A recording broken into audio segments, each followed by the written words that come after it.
Chapter 20, Their Journeyings. For 3 days the children of Israel traveled in the wilderness and could find no good water to drink. They were suffering with thirst, and the people murmured against Moses, saying, What shall we drink? And he cried unto the Lord, and the Lord showed him a tree, which when he had cast into the waters were made sweet. There he made for them a statute and an ordinance, and there he proved them, and said, If thou wilt diligently hearken to the voice of the Lord thy God, and will do that which is right in his sight, and will give ear to his commandments, and keep all his statutes, I will put none of these diseases upon thee, which I have brought upon the Egyptians. For I am the Lord that healeth thee. The children of Israel seemed to possess an evil heart of unbelief. They were unwilling to endure hardships in the wilderness. When they met with difficulties in the way, they would regard them as impossibilities. Their confidence in God would fail, and they could see nothing before them but death. And the whole congregation of the children of Israel murmured against Moses and Aaron in the wilderness. And the children of Israel said unto them, Would to God we had died by the hand of the Lord in the land of Egypt, when we sat by the flesh pots, and when we did eat bread to the full. For ye have brought us forth into this wilderness to kill this whole assembly with hunger. They had not really suffered the pangs of hunger. They had food for the present, but they feared for the future. They could not see how the host of Israel was to subsist in their long travels through the wilderness upon the simple food they then had, and in their unbelief they saw their children famishing. The Lord was willing that they should be brought short in their food, and that they should meet with difficulties, that their hearts should turn to Him who had hitherto helped them, that they might believe in Him. He was ready to be to them a present help. If in their want they would call upon Him, He would manifest to them tokens of His love and continual care. But they seemed to be unwilling to trust the Lord any farther than they could witness before their eyes the continual evidences of His power. If they had possessed true faith and a firm confidence in God, inconveniences and obstacles, or even real suffering, would have been cheerfully borne after the Lord had wrought in such a wonderful manner for their deliverance from servitude. Moreover, the Lord promised them, if they would obey His commandments, no disease should rest upon them. For He says, I am the Lord that healeth thee. After this sure promise from God, it was criminal unbelief in them to anticipate that themselves and children might die with hunger. They had suffered greatly in Egypt by being overtaxed in labor. Their children had been put to death, and in answer to their prayers of anguish, God had mercifully delivered them. He promised to be their God and to take them to Himself as a people and to lead them to a large and good land. But they were ready to faint at any suffering they should endure in the way to that land. They had endured much in the service of the Egyptians, but now could not endure suffering in the service of God. They were ready to give up to gloomy doubts and sink in discouragement when they were tried. They murmured against God's devoted servant Moses and charged him with all their trials, and expressed a wicked wish that they had remained in Egypt, where they could sit by the flesh pots and eat bread to the full. The unbelief and murmurings of the children of Israel illustrate the people of God now upon the earth. They look back to them and marvel at their unbelief and continual murmurings after the Lord had done so much for them in giving them repeated evidences of His love and care for them. They think that they should not have proved thus ungrateful. But some who thus think murmur and repine at things of less consequence. They do not know themselves. God frequently proves them and tries their faith in small things, and they do not endure the trial any better than did ancient Israel. Many have their present wants supplied, yet they will not trust the Lord for the future. They manifest unbelief and sink into despondency and gloom at anticipated want. Some are in continual trouble lest they should come to want and their children suffer. When difficulties arise, or when they are brought into strait places, when their faith and love to God is tested, they shrink from the trial and murmur at the process by which God has chosen to purify them. Their love does not prove pure and perfect to bear all things. The faith of the people of the God of heaven should be strong, active, and enduring, the substance of things hoped for. Then the language of such will be, Bless the Lord, O my soul, and all that is within me. Bless his holy name, for he hath dealt bountifully with me. Self-denial is considered by some to be real suffering. Depraved appetites are indulged, and a restraint upon the unhealthy appetite would lead even many professed Christians to now start back, as though actually starvation would be the consequence of a plain diet. And like the children of Israel, they would prefer slavery, diseased bodies, and even death, rather than to be deprived of the flesh pots. Bread and water is all that is promised to the remnant in the time of trouble.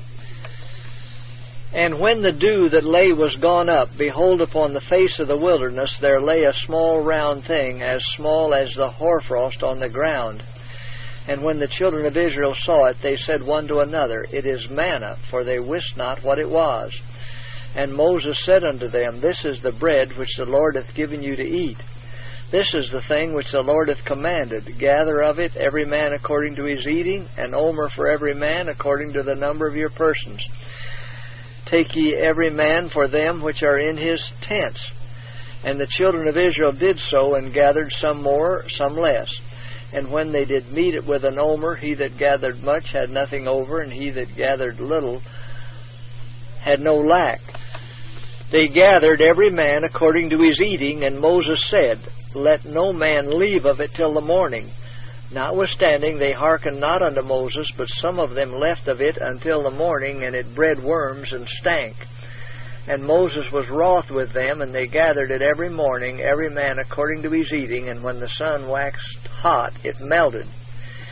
And it came to pass that on the 6th day they gathered twice as much bread, 2 omers for one man, and all the rulers of the congregation came and told Moses, and he said unto them, This is that which the Lord has said, Tomorrow is the rest of the holy Sabbath unto the Lord.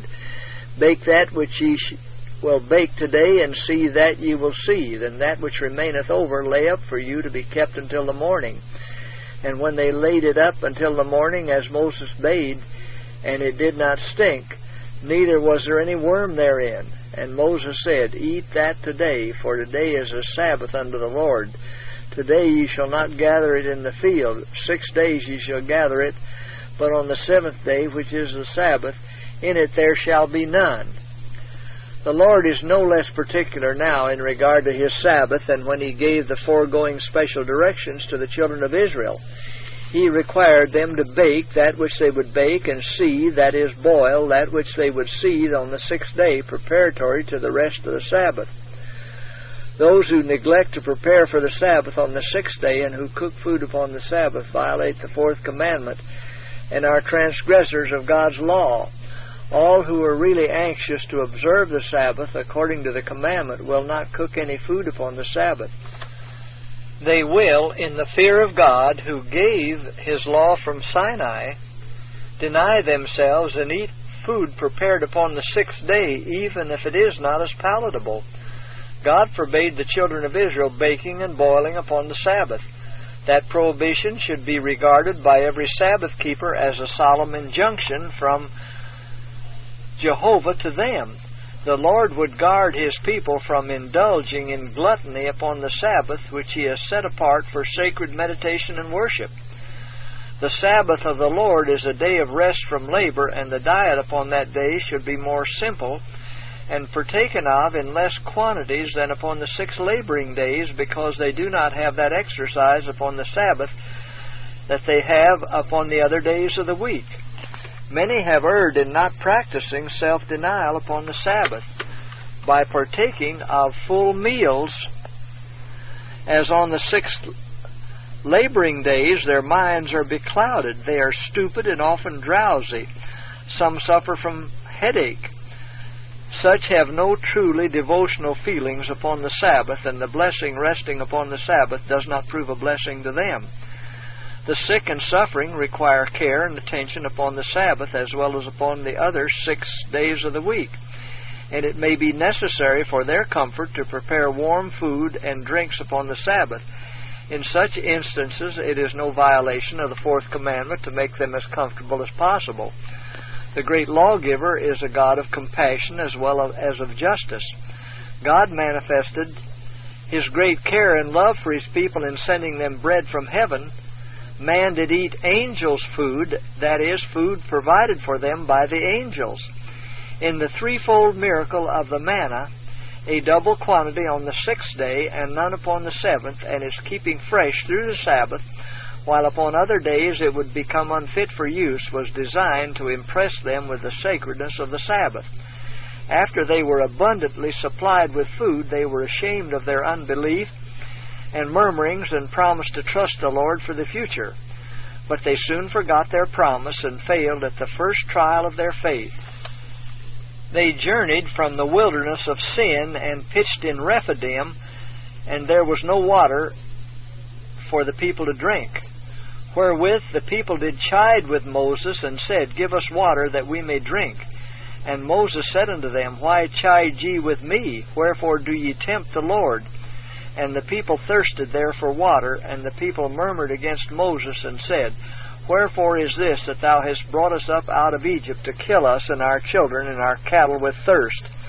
And Moses cried unto the Lord, saying, What shall I do unto this people? They be almost ready to stone me. And the Lord said unto Moses, Go on before the people, and take with thee of the elders of Israel, and thy rod, wherewith thou smotest the river, take in thine hand, and go. Behold, I will stand before thee there upon the rock in Horeb, and thou shalt smite the rock, and there shall come water out of it, that the people may drink. And Moses did so in the sight of the elders of Israel, and he called the name of the place Massah and Meribah, because of the chiding of the children of Israel, and because they tempted the Lord, saying, Is the Lord among us or not? God directed the children of Israel to encamp in that place where there was no water, to prove them, to see if they would look to Him in their distress, or murmur as they had previously done. In view of what God had done for them in their wonderful deliverance, they should have believed in Him in their distress. They should have known that He would not permit them to perish with thirst, whom He had promised to take unto Himself as His people. But instead of entreating the Lord in humility to provide for their necessity, they murmured against Moses and demanded of him water. God had been continually manifesting His power in a wonderful manner before them to make them understand that all the benefits which they should receive came from Him, that He could give them or remove them according to His own will. At times they had a full sense of this and humbled themselves greatly before the Lord. But when thirsty or when hungry, they charged it all upon Moses, as though they had left Egypt to please him. Moses was grieved with their cruel murmurings. He inquired of the Lord what he should do, for the people were ready to stone him. The Lord bade him go smite the rock with the rod of God. The cloud of His glory rested directly before the rock. He clave the rock in the wilderness, and gave them drink as out of the great depths. He brought streams also out of the rock, and caused waters to run down like rivers. Moses smote the rock, but it was Christ who stood by him and caused the water to flow from the flinty rock. The people tempted the Lord in their thirst, and said, If God has brought us out here, why does He not give us water as well as bread? That if showed criminal unbelief, and made Moses afraid that God would punish them for their wicked murmurings. The Lord tested the faith of His people, but they did not endure the trial. They murmured for food and for water, and complained of Moses. Because of their unbelief, God suffered their enemies to make war with them, that He might manifest to His people from whence cometh their strength. Then came Amalek, and fought with Israel in Rephidim. And Moses said unto Joshua, Choose us out men, and go out, fight with Amalek. Tomorrow I will stand on the top of the hill with the rod of God in mine hand. So Joshua did as Moses had said to him, and fought with Amalek. And Moses, Aaron, and Hur went up to the top of the hill. And it came to pass, when Moses held up his hand, that Israel prevailed, and when he let down his hand, Amalek prevailed. But Moses' hands were heavy, And they took a stone and put it under him, and he sat thereon. And Aaron and Hur stayed up his hands, the one on the one side and the other on the other side, and his hands were steady until the going down of the sun. Moses held up his hands toward heaven with the rod of God in his right hand, entreating help from God. Then Israel prevailed and drove back their enemies. When Moses let down his hands, it was seen that Israel soon lost all that they had gained and were being overcome by their enemies. Moses again held up his hands toward heaven, and Israel prevailed, and the enemy was driven back. This act of Moses reaching up his hands toward God was to teach Israel that while they made God their trust and laid hold upon his strength and exalted his throne, he would fight for them and subdue their enemies. But when they should let go their hold upon his strength and should trust to their own power, they would be even weaker than their enemies who had not the knowledge of God, and their enemies would prevail over them. Then Joshua discomfited Amalek and his people with the edge of the sword. And the Lord said unto Moses, Write this for a memorial in a book, and rehearse it in the ears of Joshua, for I will utterly put out the remembrance of Amalek from under heaven. And Moses built an altar, and called the name of it Jehovah Nissi, for he said, Because the Lord has sworn that the Lord will have war with Amalek from generation to generation. If the children of Israel had not murmured against the Lord, he would not have suffered their enemies to make war with them. Before Moses had left Egypt, he sent back his wife and children to his father-in-law. And after Jethro heard of the wonderful deliverance of the Israelites from Egypt, he visited Moses in the wilderness and brought his wife and children to him. And Moses went out to meet his father-in-law and did obeisance and kissed him. And they asked each other of their welfare, and they came into the tent. And Moses told his father-in-law all that the Lord had done unto Pharaoh and to the Egyptians for Israel's sake, and all the travail that had come upon them by the way, and how the Lord delivered them. And Jethro rejoiced for all the goodness which the Lord had done to Israel, whom he had delivered out of the hand of the Egyptians. And Jethro said, Blessed be the Lord, who hath delivered you out of the hand of the Egyptians, and out of the hand of Pharaoh, who hath delivered the people from under the hand of the Egyptians. Now I know that the Lord is greater than all gods, for in the thing wherein they dealt proudly, he was above them. And Jethro, Moses' father-in-law, took a burnt offering and sacrifices for God. And Aaron came and all the elders of Israel to eat bread with Moses' father-in-law before God. Jethro's discerning eyes soon saw that the burdens upon Moses were very great, as the people brought all their matters of difficulty to him, and he instructed them in regard to the statutes and law of God. He said to Moses, Hearken now unto my voice, I will give thee counsel, and God shall be with thee. Be thou for the people to Godward, that thou mayest bring the causes unto God. And thou shalt teach them ordinances and laws, and shalt show them the way wherein they must walk, and the work that they must do. Moreover, thou shalt provide out of all the people able men, such as fear God, men of truth, hating covetousness, and place such over them to be rulers of thousands, and rulers of hundreds, and rulers of fifties, and rulers of 10. And let them judge the people at all seasons. And it shall be that every great matter they shall bring unto thee, but every small matter they shall judge. So shall it be easier for thyself, and they shall bear the burden with thee. If thou shalt do this thing, and God command thee so, then thou shalt be able to endure, and all this people shall also go to their place in peace. So Moses hearkened to the voice of his father-in-law, and did all that he had said. And Moses chose able men out of all Israel, and made them heads over the people, rulers of thousands, rulers of hundreds, rulers of fifties, and rulers of tens. And they judged the people at all seasons. The hard causes they brought unto Moses, but every small matter they judged themselves. And Moses let his father-in-law depart, and he went his way into his own land. Moses was not above being instructed by his father-in-law. God had exalted him greatly and wrought wonders by his hand. Yet Moses did not reason that God had chosen him to instruct others and had accomplished wonderful things by his hand, and he therefore needed not to be instructed.